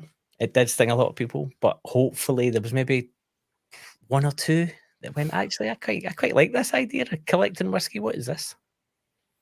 Yeah, I think the Beyonce bottle will probably be popular amongst those that go to Vegas and get bottle service in clubs and would normally get a bottle of Hennessy or whatever, and now they're spending $500 a bottle or more on a bottle of Sir Davis. But if they were buying Hennessy and now they're buying that, it's still the same company that wins. Yeah, and if anyone's had a look at this Beyonce bottle, to talk about it even more, it's a collaboration with Bill Lumsden, right? So yeah, he knows his stuff. He's that, and that's what's made me genuinely go, do you know what? I'm going to put my own money to this and find out, because people are already ragging on it, but actually, it stands the best chance I've seen of a celebrity whiskey being reasonably good. 100% it's going to be too expensive for its taste. Although. Go on, go. It's a rye whiskey, and you don't like rye whiskey. So here's the other thing, where it's a 51% rye whiskey, 49% malted barley. So You're hoping that the barley overtakes that rye flavour, yeah? Yes, and I'm hoping that the sherry cask finish does its job as well. Yeah. I don't know. We'll soon find out, won't we? Yeah, it's a gamble. It's a gamble. It's not going to be all whiskey's a gamble if you've never tried it. 100%. Yeah. Well, that was the first thing, Toby, that came to mind when David was saying. I mean, I talk about, people talk about buying something sight unseen. I always refer to sort of we buy whiskey taste unseen, right? All the time. Yeah. And then, and then you're cracking it sometimes quite a long way from when you purchased it, only to find that it's disappointing, and you're now left with 675 milliliters of liquid that costs a lot of money that you don't want. So it's always an interesting dynamic with what we do. And I think that's why, the service that reviewers, whether they're on, whatever platform they use, but mainly YouTube, is a great service to, I think, the community, right? Because at least you're getting an opinion, and people, that's the way people operate. So what Toby said about the Vegas crowd going and buying a bottle of Sir Davis is because people want a story, right? You've got 100 choices, and people want the easy choice. And if it's Beyonce's whiskey, that actually gives people an easy choice. So, for better or worse. And similarly, and you never know, that might convert people to whiskey drinkers. Yeah, exactly. Some of those will convert, like you said. So, you know, in the long run, you know, people have found, you know, a drink that they like that they may have discounted otherwise. Exactly right. It's a really nice bottle. Yeah, it's a nice looking bottle. Lovely looking bottle. It looks like the Belgian one, doesn't it? The Fleers. It's a combination of that and Drake's bottle. It's like those. Okay. Have you seen the Master of Malt's champion whiskey, the Sassenach, the actor? Yeah. It's similar to that. And when it was announced, the first thing I said in my whiskey group was, I can't wait to next year because you're going to have Sam's Mammies versus the Beehive to win that Master of Malt's best whiskey competition that they put out on Twitter every year. And the Sassenach always, his fan base is rabid. Like they love that whiskey. And so if you can get the same enthusiasm on the Beyonce one, and then maybe they go to a bar and they don't have it, and then they're slightly diverted to something else, who knows? Who knows? But I think it's a positive. It's a positive. Like, it's got to be seen. Unless they're mixing it with Coke, and then it doesn't matter what it is. Yeah, like as long as I think it's the mentality of we need the sales to keep coming in because we want the good stuff. And like I think Diageo's I think biggest sellers, Bell's. Like that's what makes them their dough. And allows them to sell single cask independents. So it's all over the place. But I'm hopeful. I'm hopeful that, as you said, Bill Lumsden and stuff being involved and the people involved in it. I can't imagine Beyonce's putting out something that our advisors are saying tastes terrible. Yeah. 100%. It's it can only be a good thing. It can only be a good thing. It's like you said, so the important thing that I always like to impress on people is that when we talk about like us, you know, obviously the YouTubers, we're a very small percentage of whiskey drinkers, of single malt drinkers, single cask drinkers, whatever. And that single cask is even, it's a small section. Single malt is like 10% of whiskey output or something like that. So we always have to keep reminding ourselves that these people that like Bells, Teachers, Famous Grouse, they're the people that allow us to drink the whiskey we're drinking. Because if it weren't for those blends, none of this would exist. They wouldn't be able to afford to put it out. Volume to sell to us. No, and there are more and more distilleries out there that only make whiskey that we're interested in. Like we're going down to the Cotswolds, for instance. Well, I say only. We don't know what they're selling it to. They might be selling casks all round for whatever. Probably not, but they might be. And a lot of these smaller distilleries, sure, they are producing more and more things that are only for the single malt market. But the big guys that keep it all going, we have to keep remembering. We have to keep remembering that it's important. It's important they exist, even if we ignore them. Absolutely. Exactly. Absolutely. And if you're, I was going to say, if your preferred drink is the flavour of whiskey and Coke, then why not? Yeah. The Americans don't care. Like, genuinely, like the cocktails, the old fashioned is held in such a high benchmark. Like that's a proving ground for whiskey. Can it make a good old fashioned? Exactly. Which is so foreign to us from a malt point of view of like, what do you mean? But I took inspiration from like some of Mac's videos when he's done like talking about Japanese whiskey and stuff. And it was a few weeks ago. I was in here. Me and my brother and his friend were watching football, and I was on Moscow Mules, vanilla vodka, some ginger beer, great afternoon, nice summery drink. Didn't want to do any drams, early doors, and I ran out of the vodka, and I had a back of the shelf bottle of Glenfiddich 12, but that much left. I think I'd had it for a good 3-4 years, and I mixed it with the ginger beer, and it was like the viewers, some of the people will know this, umbongo. the tropical fruit drink. It was so like Mango in mango the jungle. and fruity. I tried to tell people in my work about this who were all under the age of 35, and they looked at me like I was insane. I was like, but on Bongo, they drink it in the Congo, like the advert, and they were like, and I was like, okay, I'm not continuing this conversation. There's only one puzzled look here. You know, So Toby doesn't know what we're on about. It was so it was great, and I was like, this is amazing. Like Glenfiddich 12 and ginger beer, so fruity and so. And I was like, but is it just me? And my brother, who has an allergic reaction to malt whiskey, where anytime he has a malt, he sneezes and coughs, but if he has a bourbon, nothing. And he drank it and was like, that's really fruity. That's like tropical juice. And I just thought to myself, what are we missing out on? Like, that would be a great gateway drink for someone coming into whiskey.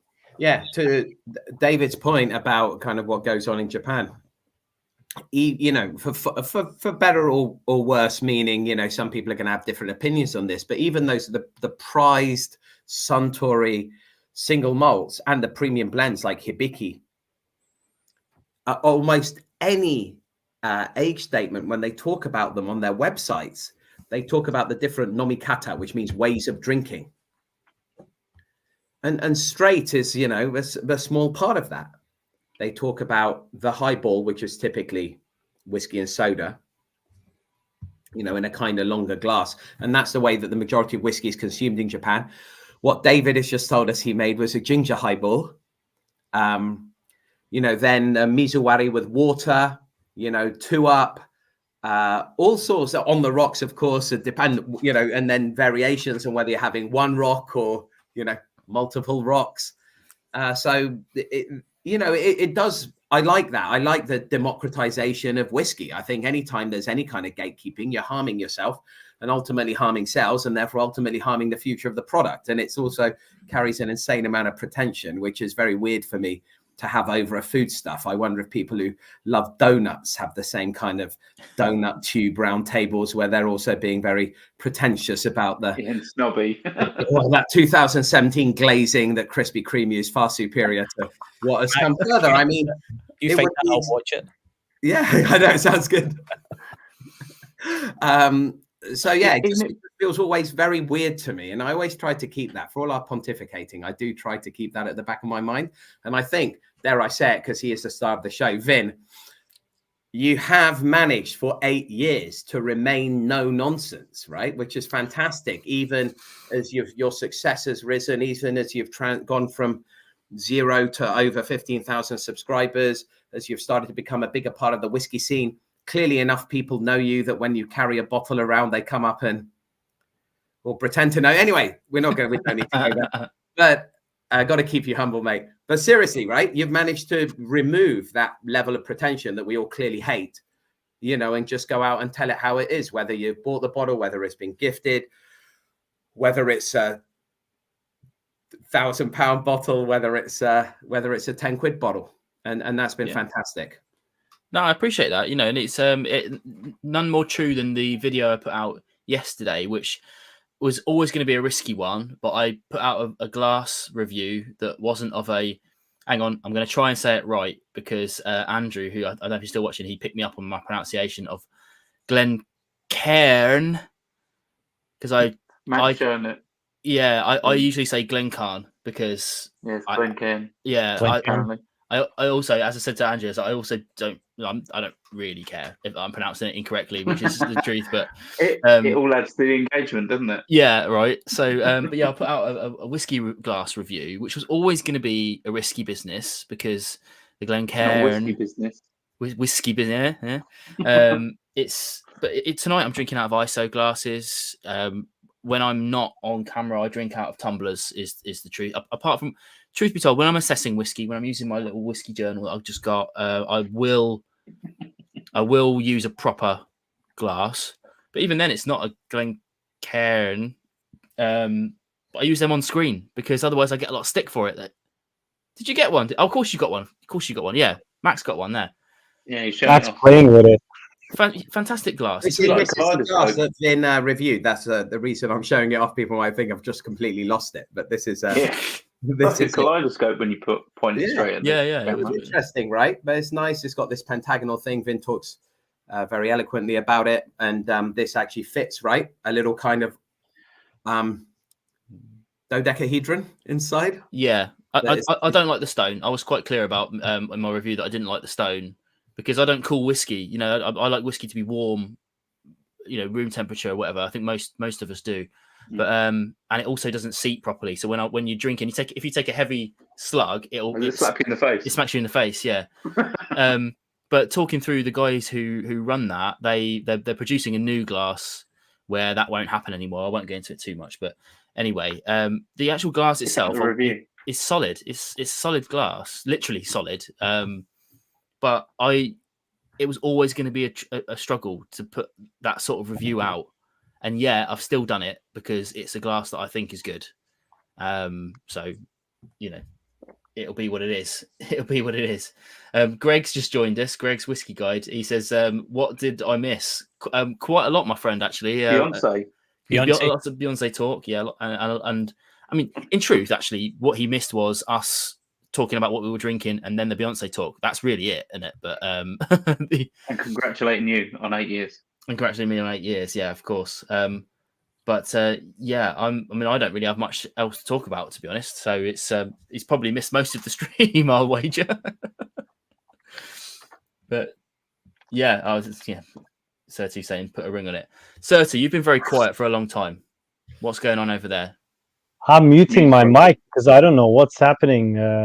You said there's a lot of back and forth echoes or something. I don't want to disturb anyone. No, that's cool. I'm enjoying the conversation. I caught a little bit, but so I sorted it out. But I mean, I don't hear it now, so that's good. I think you're all good, man. I think you're all good. Oh, you kept me on edge for all this time. Okay, no problem. Thank you. You have to come back another time. Yeah, just be eye candy. You're guilty of doing the thing that I do, which is that when I'm a guest on someone else's show, I end up just really enjoying listening to the it. Chat. Yeah. Yeah. And it's not supernatural, is it? It's just you hear David talk. Like, I just wanted to point that how positive he was talking about. If we get one or two people drinking from that crap whiskey that turns out maybe this is something I like. I thought that was nice glasses, guys. I thought that was like a very positive outlook. Good night. So I just I wanted to say that, but I also don't want to, you don't want to butt in because there's a nice conversation going on and the thoughts. Just jump in. Anyway, it's nice to listen to this. It's not worth. Feel free to interrupt me at any point. I go off in tangents as I'm do, so just jump in and do it. And also, David's Scottish accent. I've got a question of, we're coming into what I term in a couple of days. You've got pumpkin spice latte season. Mm-hmm. No, it's not. It's whiskey season. I feel like we all have our summer. We have our highballs and we have our Transat, and then as soon as it starts to get a little bit dark and moody, it's whiskey time. What's exciting people this year? What are you looking forward to? And Mac, especially in Japan, like, what does this seasonality bring to the whiskey there?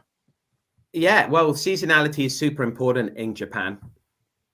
It is a country with 4 distinct seasons as opposed to whatever the hell the weather is in the UK, which actually is fantastic because right now in Japan, it's about 39 degrees and 100% humidity. And I've spent a month in the UK so far, and I haven't had a single complaint about the weather. But anyway, that's seasonality, but also kind of geographic variation in Japan is what means that where people get excited over the pumpkin spice latte in Japan, they have a seasonal frappuccino from Starbucks basically every 2 weeks.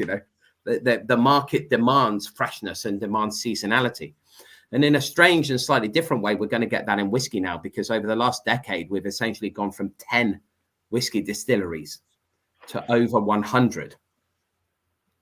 That's a pace of growth that's actually been even bigger than English whiskey, as we found out at Cotswolds. Cotswolds was number 4, and they're now one of 55 and growing number of English distilleries. So Japan's had this tenfold growth.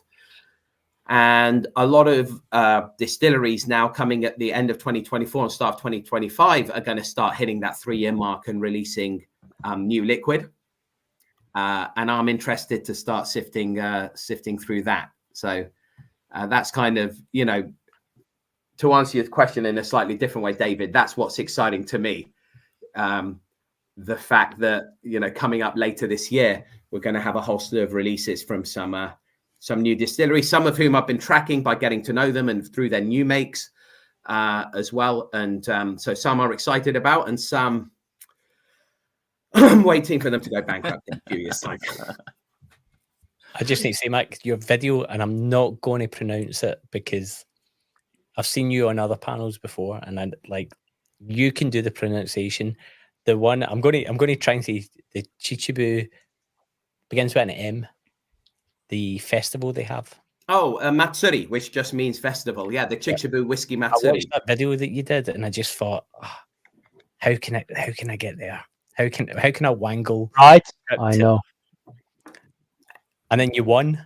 The fact that you won on the lottery as well, like I'm sure there was some jiggery Fix. the scenes there. Yeah, like believe me, you know, and this is something that I'll just drop it in here as you mentioned it, and this is just about fact, and then this will be a few of us have made videos. Yours about influencers. Vin and Jeff did that great live stream about you know, transparency within whiskey reviewing. Roy obviously did his you know, seminal kind of live stream and stuff. So I have a video that predated that was inspired by the Marquise Brownlee video about, you know, reviewing in tech and responsibility in that. But because I don't film 3 videos at a time in 6 hours, that video will be coming out later this year. Anyway, thank you for indulging that preamble. The point is that, you know, I often got asked, I said, okay, so my penultimate video was a review of Chichibu on the Way 2024, and I filmed it with their brand ambassador at a whiskey festival. And so many people were like, oh, they must have, you know, you've literally just produced 15 minutes of high quality free advertising for them. They must have at least just sent you a bottle. And I said, they didn't even give me the opportunity to pay full price for a bottle. And I'm just putting that out there to say, no, David, that lottery was not rigged, because I'm just saying it created a great tension point in the video. It did. It was brilliant. I couldn't have made it up. That is fair enough. So I'm glad you appreciated the wonderful storytelling aspect of it, but it was entirely serendipitous. And then did you not just randomly bump? Was it not someone from there you bumped it? Who was it you bumped into? Like one of the master distillers? Yeah. So the guy. So okay, this could be a little extra. So we let's trim this part of the live stream and then put it as a bonus bit of content. Well, this is also the insanity around Japanese whiskey, and you guys are going to maybe see some evidence of this, or maybe have already. So I won that bottle. It was one of the festival bottlings. It was a world blend. Chichibu are quite famous for putting out some world blends. I've reviewed their white label before on the channel. So this was a kind of exclusive single cask world blend. I paid 16,500 yen for it, which at current exchange rates is about 85, 90 quid. I then, of course, wanted to film, put it in the cloakroom, and then immediately left the cloakroom and bumped into who David's referring to, which is Ichiro Akoto, who is the founder of the Chichibu distillery, really the guy who, with the rebirthing Japanese craft whiskey is his responsibility. And I just interviewed him for the video, and then off I went. The next day, on auction sites, a bottle of the whiskey I'd won, signed by him, was put on and sold for 350,000 yen, which is about 1,700 pounds. And I did think, oh, maybe I should have carried this thing around for 1 minute longer. So anyway, that's anyway, yeah. I hope you enjoyed that story. If no one's seen that video, please go and watch it, because it is fantastic. Yeah, it is. That inspires me. That's part of the reason I do my sort of content out and about, because it's a part of the world that when like 99% of us are not going to be there. We're never going to see that. And for you, it just kind of that chain of events, and I was only ribbing you, Mac. Obviously, that it was all authentic, like, but it was perfect example of dominoes falling into place all at the same time, of you just bumping into people, talking, winning, and then that. I think to your point, and obviously I want to bring Sertug and Toby in to find out what they're looking forward to later in the year, but it sort of ties in obviously with Vin and this whole celebration of WhiskyTube as well. Is that, you know, we've all hope the people who I follow on WhiskyTube have evolved the conversation, you know, not just in the way they express themselves, but also in the way that they produce their content as well, right? So that's what I love about what you've done, and that's why I watch every video that you make, David, because you've made a choice, right? You've said, okay, there's plenty of people who are doing reviews and their opinions, and you've said, no, I'm going to try to do something a bit different, and it's worked. You have a criminally low number of, well, it's slow but steady growth, but you know what I mean. You deserve to have 10 times as many subs that you do, and everybody on this stream and many others as well, you know, whether it's Jeff Whisky is always a good example. You know, he's doing his thing. He's sitting there reviewing things, but he's doing it in a way that's, it's a different style of entertainment, right? And that's what I love actually about kind of the whole thing. You know, is that we've taken a look at what's come before, and we've all tried to move the conversation in and progress it for the benefit of everybody watching around the world. Absolutely. Yeah. Okay, let's bring in. Okay, Toby, what are you looking forward to? Asking David's question. I think one of the good things of moving out in the summer is actually there's people around to watch your content, because they disappear in the summer, and obviously there's only a very small few hardcore that stay on and watch your content and comment on it. But I think I'm looking a little further ahead towards Christmas, because that's where it gets really interesting. That's where some of the sort of new releases sort of spring up, and I think that's where I enjoy making the most amount of content as well. I often do quite a lot of blind tastings. I do an advent calendar which is completely blind, one a day in the whole of December, and that's just such a good learning experience. And you know, I never know what I'm going to get, and you know, often it's stuff that people have sent me that either I don't drink on purpose, because you know, it makes for great content having it blind, and yeah, and obviously there's always Christmas presents as well that that you get. So there's always whiskey coming in as well. So yeah, I think I'm looking ahead more towards Christmas, because that's when I most enjoy whiskey.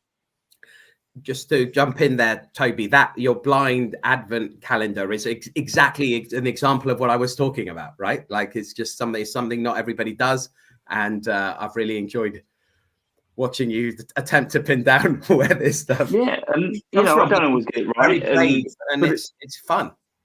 Yeah, it's a learning experience, and you know, I think, you know, especially sort of regular viewers to my channel will attest that, you know, they sometimes play along and they don't get it right, and I don't get it right. But you know, you're using that learned knowledge of flavors and profiles to try to roughly pin it down to either a region or an age or an ABV or a, you know, finish. And you know, most of the time I get it vaguely right, but sometimes I get it completely wrong.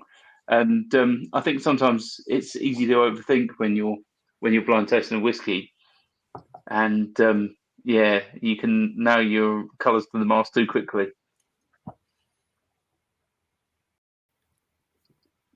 Fantastic. Sertug. Well, I'm looking more short term. So first of all, I'm going to Scotland this weekend, and it's with me and my whiskey club, which I'm very much involved in. I host the tastings, and I'm in the admin group, so we do a lot of things. But then I'm coming back to London, and I'm looking forward to meeting you face to face, Mac. That's going to be fun. It's going to be absolutely fantastic. We're talking about what we can talk about, not this private thing. I don't know what the private thing is. So both me and Sertug, and I assume many people watching this, will be at Whisky Show. Yes, London. In London. Not 6th to the 8th of September. I'll be there for all 3 days. Me too. There's always Saturday. I'm Saturday. Sorry, David. Oh, good. David, you're going to be there. I'm on the Saturday. Fantastic. We have to meet up. Yeah, absolutely. Okay, well, we now know what we're doing on Saturday, the 7th of September.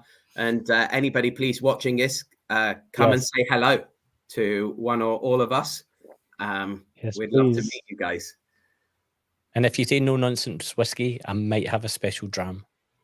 Ooh. There you go. I say might. Is it Scott's Gold? 8 year in honor of the 8-year celebration. I like that, actually. No nonsense whiskey could be a code word because it's something highly sort of unlikely to just come up in a sentence. Oh, you know, this Kanosuke single malt from Japan. Oh, it's no nonsense. That is. Oh, so David over here pulls out. So here's whatever he's got in there. Glenn Farkless, Family Cast, 1966. Nice. How did you know? No, okay, so it is White Walker then. Okay, fair enough. Toby, will you be joining us at Whiskey Show? No, not this year. But unfortunately, but hopefully I'll get back to Whiskey Show in London sometime in the near future. Yeah, it was my first show last year, and I only went for the Sunday.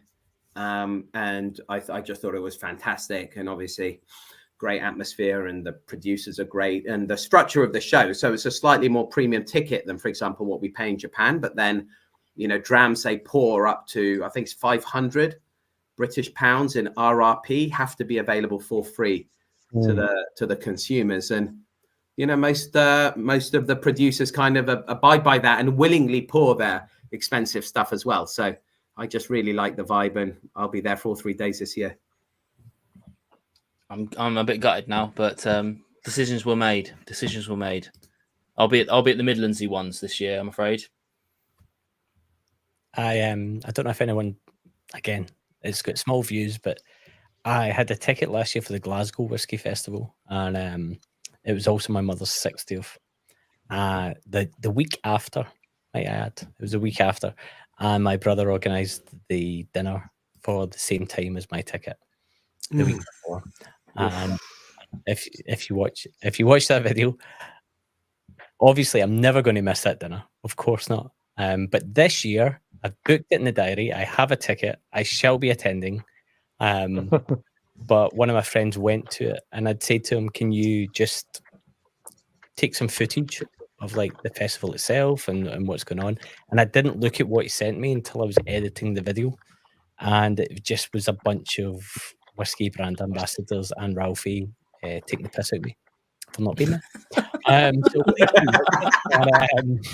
that's why it was the best video ever. And then my mum got a little bit upset because I thought, oh, you know what'd be funny? I'll put the platoon music, I'll put a Adagio for strings over it, and I'll fade to black and white of me eating the birthday dinner as this is happening. And so I had to explain to my mum, no, I was really happy to be there. Really happy to be there. It's a joke. So I'm just stating for the record, Mum, it was always a joke. I wouldn't have missed the dinner. But I'm back up for the Glasgow one this year as well. Paris, I've seen a few people in the chat talk about going to Paris. I really wanted to go to Paris. Could not swing that. I went last year. It was the same weekend as the Rugby World Cup semi-finals. So I pre-gamed for the England versus South Africa game in VIP on the Saturday at Whiskey Life Paris. And it is an unbelievable show. Again, especially if you can get the VIP access, but even if you can't, it's fantastic. So highly recommended. But you know, one thing we've found in Japan is that there's just now almost a show. It feels like every week, you know, or every 2 weeks. And post-pandemic, we've had that big bounce back. I'm getting that sense as well, you know, in around the UK and around Europe. It's just absolutely incredible, right? Just the volume of whiskey being poured and served at festivals around the world is insane. Sertug, what's it like where you're based? We do our own show, man. Because Turkey is very weird about alcohol laws and everything. And we have Istanbul-based club, and we have a Turkish Ankara-based club in the capital. I'm in both of them, but I'm adminning the Ankara-based club. So every year in September, as the club's birthday, we do a whiskey festival, which is we reach out to brands. They set up bars. We have master classes during the day. Which this year I'm going to talk about my time at Ben Romak. We have brand ambassadors coming. We have whiskey authors, Turkish whiskey authors. A couple of them are keepers of the Quake. So we have like heavy hitters as well. So we do the master classes, and then we have a big party celebration at the end. And every December we have a very amateur version of a whiskey show. We have about 45 to 50 bottles that the admins provide, and people buy tickets. We have like a piper, welcome cocktails, and people can just buy them and just drink on the spot. It's like a whole day event. So if no one's coming, no one's doing anything, we do it ourselves to enjoy the scene. Fantastic. That's what it's about. I suppose just left for me to tell you what I'm looking forward to this year, which I'm gonna hold it up. I'm gonna be very careful with the label, but this is what I'm looking forward to this year. That's dark. Is that yours? It's 5 years old. Oof. Yeah, I can't say any more. But yeah, 5 years. To be fair, me holding it with my hand behind is helping, but it's it's dark. It's dark. It's active. Nice. Yeah, it's active. I'm very excited about it. So I actually don't even know when it's coming. That's the truth. I don't know, but it's definitely, it's got to be this year. If it's going to happen, it's got to be this year. So I made it clear I want it before Christmas or sooner. It's already in bottles. That's what I'll say. It's already in bottles, so it can't take that long. But the thing with whiskey is that I'm always surprised about how slow things move in the whiskey industry.